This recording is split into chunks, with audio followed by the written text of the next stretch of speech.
Now we go on to the informed consent process. Now again, informed consent, it's consent given by a competent individual who has received the necessary information, adequately understood the information, and after consideration arrived at a decision. These words are very important. Competent individual, received necessary information, has adequately understood the information, and after consideration arrived at a decision. So it's not whether they know, it's not memory testing. Many times even in a pre and post we are thinking of the memory, how much they can retain, but it is beyond that. It is whether they have understood. Now informed consent versus some call it understood consent. Now from our side we have to inform them. They need to be informed, and from their side they have to understand. So illiterate population find it difficult to comprehend and understand the intricacies of research. We need to keep this in mind. And many a times no genuine efforts are made to make them understand. Consent is administered by the most junior or peripheral person who himself or herself at times has not understood the whole thing. So they take the sheet and they want the signatures, so it becomes a hurry-burry thing. The length and language is also a constraint that people find it difficult to understand. Therefore, what do we need to do? We need to use simplified informed consent, give brief and crucial information, use language which is comprehensible. Now why are we going on thinking of what we need to do and what the situation is? It is just to help us have in our mind very clearly that the process that we involve or do will be appropriate to the participant. Naturally, many of you were saying that you will do some research among ethics committee members. They are highly intellectual people who have understood the whole most of stuff. So what you would do to them will be different from illiterate farmers in the field. When you are testing something you want to do on some plant medicine or whatever, Ayurvedic preparation. So it will vary depending on all these things. Who will be able to understand how much and what input you need to give to help them understand. Now because of lack of time, I already knew there won't be time. So I put all these in case you want to refer. About informed consent you have in Declaration of Helsinki, Basic Principle 20, 22, 24 and 25. And in the SIOM's guidelines you have 4, 5 and 6 which comment on the contents and some of the processes of how to take informed consent. Now the aim or the process that you are going to involve is to convey study information to potential participants so that they may arrive at a decision concerning their willingness to participate. So it is a process. It's not an event, it's a process. Now it is the responsibility of the principal investigator to get informed consent. The responsibility lies on the principal investigator. It is usually delegated to members of the research team to carry it out. We need to be practical in our thinking, not just ideal and say the principal investigator to go to every person and get the informed consent. It's not practical. So we keep this in mind. Again, the purpose is to enable the person to consider, weigh and balance the benefits and disadvantages of being a research participant in order to make a rational choice either to participate or not to participate in the research. So this is what we are helping the person to do. Now as all of us know, communication is vital. Information must be communicated to the person in a manner that is consistent with the person's capacity to understand and in a form that maximizes such understanding. So that's what I said, it will vary from research participant to another set of research participants. If the understanding is varied within a particular research also, you will have difficulty later on. Now, how much information should you give? The researcher should strike a balance between submerging the potential research participant with information, thereby diminishing the person's ability to make a rational choice, and restricting the information to simplify decision making.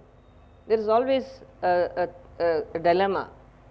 If I give too much, it will be too much. If I give too little, maybe it will be too little. So, we need to strike a balance.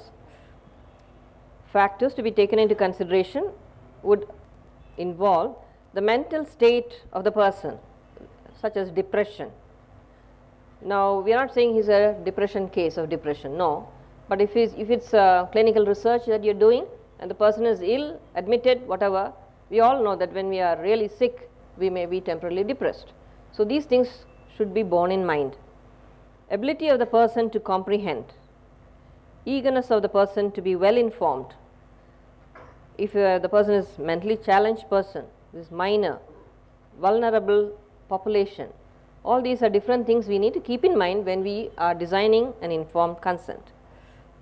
Now, we need to also keep in mind and explain to the team who will be collecting the informed consents, the person must be legally competent to consent. He or she should possess the capacity to understand and appreciate the information, and decision should be autonomous, not under threat or compulsion. We will look into this a little later. Now, for obtaining consent, as you were saying this morning, somebody was saying, if you go directly to the patient, then the relatives are wondering why. So, maybe we need to go to the relatives first and get their permission before we approach the patient. Okay. So, such situations we are going to somebody else also, though our primary objective is to get the informed consent of the participant. So, in a community, when you do something, you need to get a community consent or a permission. Or if you do it in an institution, for example, number of you were saying that you will do some research among students. So, definitely you have to get the permission of the institution, the head of the institution, so that you can administer that self-administered questionnaire or interview them or do whatever with their permission. Then when you have competent individuals, we take their own consent. Then for minors, we need to get it from their parents, have to be informed, because they are the legal persons, or legal guardians should be involved. Assent also has to be obtained for people less than 18 years. We will just look into a little bit about community versus individual consent. Some of you were mentioning, one person, I think he's an anthropologist, was talking about the socio-cultural aspects that are involved. We have limited understanding. Sometimes we guess, we assume that these may be the social things, but we are not fully aware. India is so multicultural, what is okay in one does not apply in another. So, we have a very, very interesting situation, and so that is necessary. Social and cultural aspects should be understood. We need to understand what dynamics goes on in this particular thing. You know, you may be very what shall I say, bold, and you may go to people and get their consent and talk to women and get their consent, and in the evening the husband may come and bash her up without my permission. How did you accept this stuff? So, we need to empower them, but still we need to keep all these things in mind. Hierarchical society we have, especially in tribal areas and even in other areas, we have delegated our autonomy, knowingly or unknowingly. That is how we are even now, so that we in societies feel that you need to ask so and so before I give the consent. So, many a times you talk to women's groups, they may say, okay, we will ask our husbands. It is fair enough, it is okay. So, we need to keep this in mind as we do this. Then there is another power struggle that goes on when doctors, physicians, people with understanding go and as well as a researcher try to do some stuff, then they feel that they are obliged to take part. Now, sir, you were telling that you have interns or some people, residents, who will come to your department or institute. I heard somebody saying about it. That's for teaching only. But before that, you may want to do a needs assessment. Pre-test, yes, pre-test. So, in my rough guess, all the students will say, yes, sir, we will participate, because they are under his authority, and this is normal. So, they already will say yes, and he also is very confident, I will get it done. He is quite confident that all of them will be doing. So, already there is a, a power there which is existent, which is normal, which is there. So, we need to be sensitive to this. Male members, elders, all these. And we find that in India, in spite of all the leaps and bounds we have done, women have diminished autonomy in many areas. The decision making is not in their hands. Then there are pressures of the community leaders and gatekeepers to influence individual decision. What I mean by this is, if the leaders say yes, many times others also may say yes. It also varies which political party the leader is. That also is influencing whether they will be willing to join or not. So, we need to keep this in mind, and many a times a good discussion with these people will help us to get into the community. We must keep in mind that we need their permission, not their real consent. Consent is from individual participants. Some people feel, this must be something good, you go in a jeep, you go with people, and go into a community to get their consent. They think, oh, something great is coming from this so and so hospital, so we need to be involved. So, the right to participate or to refuse are severely curtailed by all these restrictions in communities or in any institution. Suppose you want to do it among mentally challenged children, or in this depression thing you want to go to old people's homes and find out. Suppose the administrator says, no, you can't do it, there is no way you can do it, because that is an important thing there. So, we need to explain, make friends with them, help them understand. So, these things may be there, making it a bit difficult to get individual consent. Nevertheless, we should not leave it like that, we need to work around it. Now, some feel that it should be one time, giving all relevant information at one particular time, and a blanket statement be made. For example, you are taking some tissues or something for testing, and then you say this will be used for research until eternity, something like that, as and when required, and the person does not know. But after 10 years down the line, suppose you find out something extremely interesting and you want to go into further research, others are of the opinion that you should get a second consent from them. The initial consent only was for a particular study, and now to do more study you need to get more consent. The other way of doing it is the progressive one, giving information at different stages of the research. So, first itself you have a timeline, you have initial things coming up, so you may be progressing in your research. So, that we have to keep in mind, what information you will give at what time and get their consent. And this gives time for the person to process information given to them. Now, when you say progressive and in the community and so on or wherever, we need to have time to do rapport building, call for village meetings and discussion with community leaders, gatekeepers to get their permission.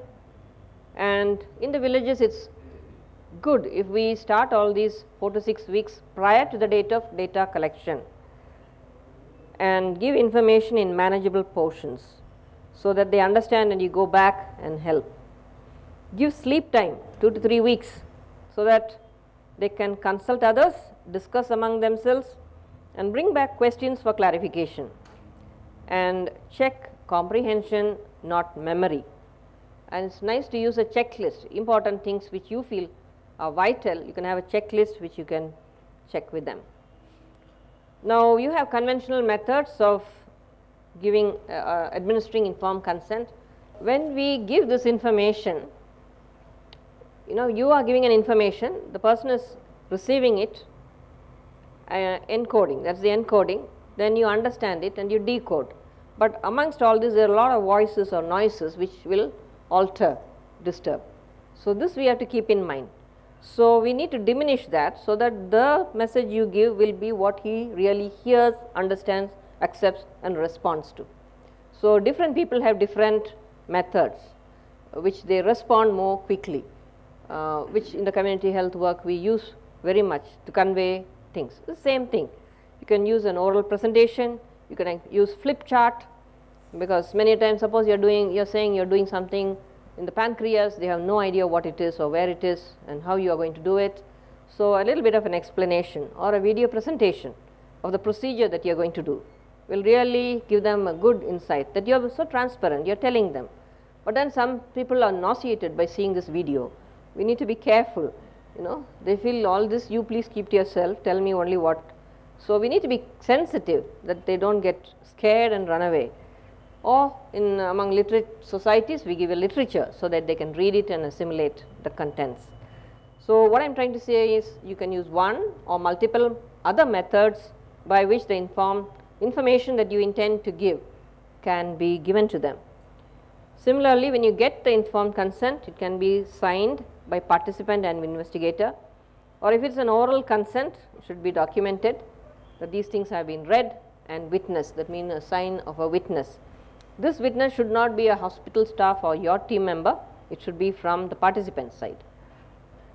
Now, in the case of social research where you do focus group discussions, key informant interviews, or you do other interviews, and or you are doing an observational study or whatever, observing some cultural things or whatever, in case you are audio or video recording that process, you are using a dictaphone and then getting all the answers, because that's much more accurate than taking notes of what the answers that somebody is giving.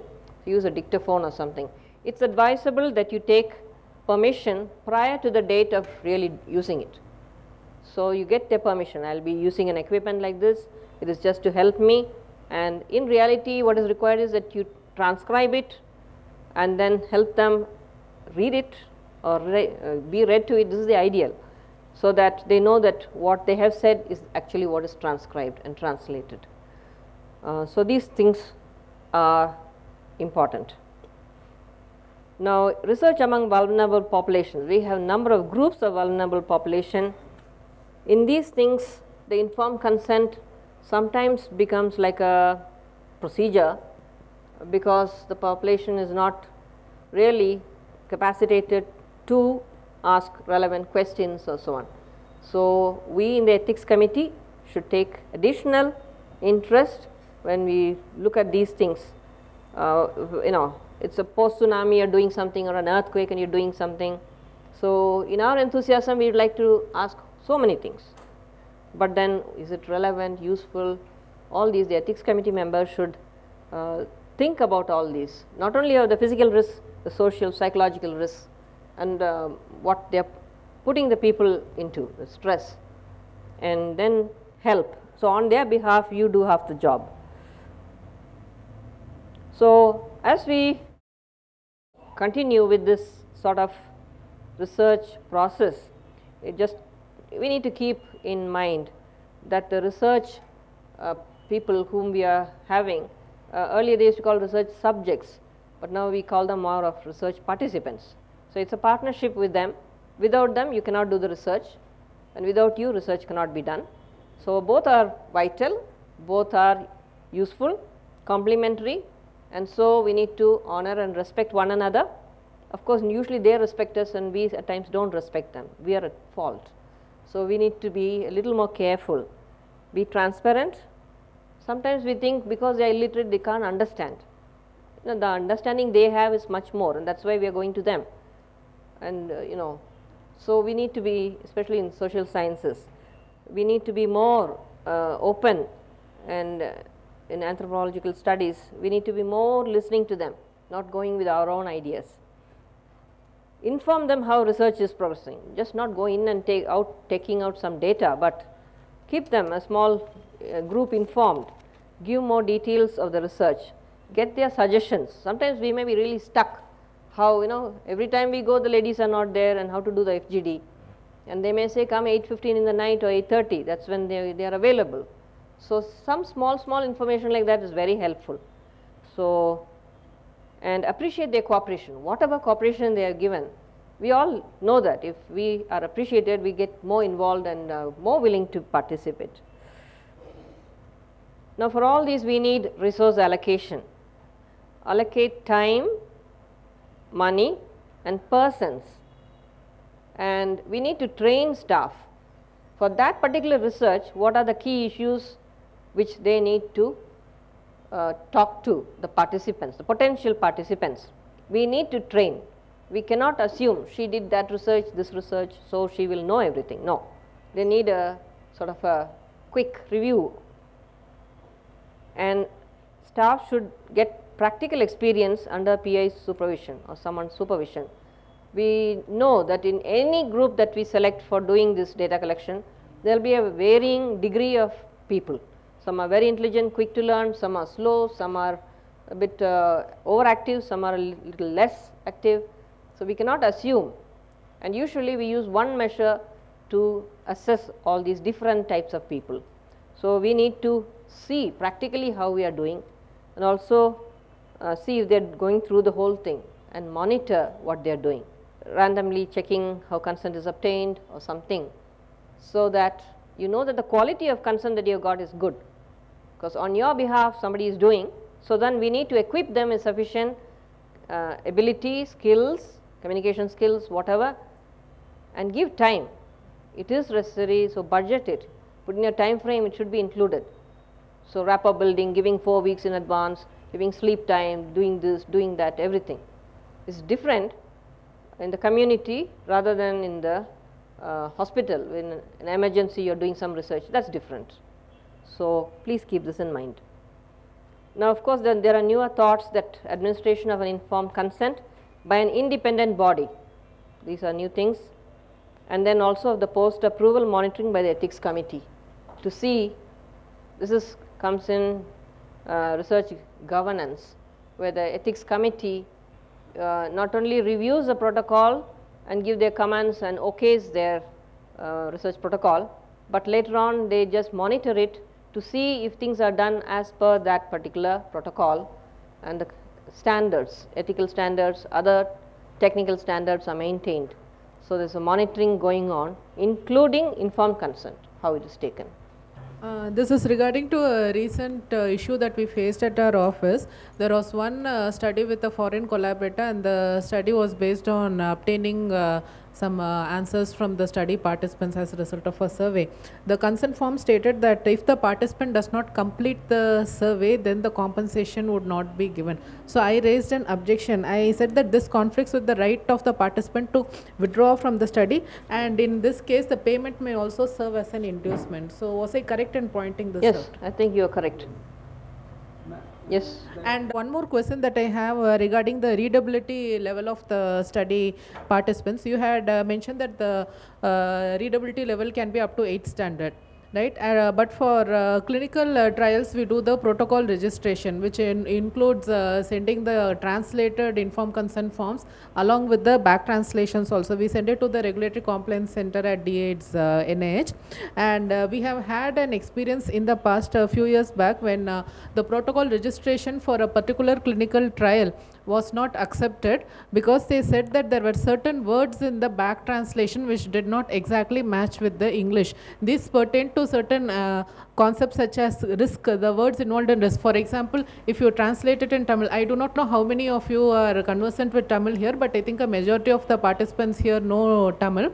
The word like something like discomfort would be translated as asaugaryam in Tamil, but back translation was done by a person who, as per the regulatory requirements, had not seen the original English version, and so that was back translated as inconvenience. So this was raised as an issue, and we were asked to modify the back translation again and send it back to them. So these are the things which would lead to some problems. And the readability level, the clinical trials are too sort of technical, it is difficult to translate it in colloquial words. So in such case, what they do is, whenever there is a word like this, the participants, though the translation has to be in the exact vernacular language, but sometimes certain words, keywords, the participant would be able to understand only in English. So we translate it for the translation purpose, but in the bracket, I just write the exact word in English, that is, it will be written in Tamil but with the English pronunciation, so that it will be easy for the participant to understand. So you are saying the participant understands English better? No, there are certain words the participants may understand better. Certain words. Specific words. See, if the participant, that's another thing, you got a good point. If some of the participants, for example in Bangalore, some of them will be more fluent in English, some in Kannada, some in Tamil or whatever. So then you may even have to have different versions, I mean translations. And if it is, because you are doing it in English, English will be the first authentic one.